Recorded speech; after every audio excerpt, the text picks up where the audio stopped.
Hi, I'm Julie. When I think about my clinical approach, I think that it has largely been influenced by my almost 15 years working as a school counselor in a high school in Chicago.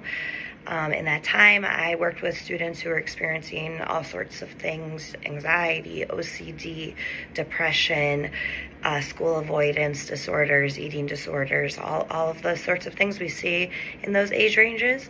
And I really also enjoyed working with families and caregivers to both help their child get the support that they needed, but also to kind of look at the family dynamic and see, what other resources were needed there. So in bringing that to light on anxiety, I really use a trauma-informed, evidence-informed slew of strength-based approaches, largely grounded in CBT and DBT, that both include working with children and adolescents, but then also with parents and caregivers in individual and in family work. I have 2 children, and I know that has largely influenced both who I am as a human and my practice. I think really it's all the small moments.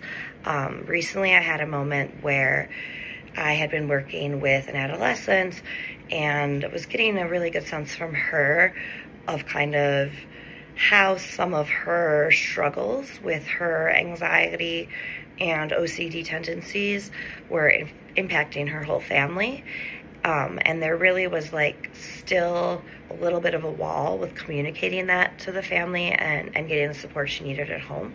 And so we sort of had this breakthrough moment where she was able to really name that which she needed to meet. And then we were also able to, do that in the therapy space with mom. And I think that took that strength-based collaborative, intentionality behind setting up a therapeutic space that the client felt comfortable in, and then that we could invite mom into and find success and growth right away.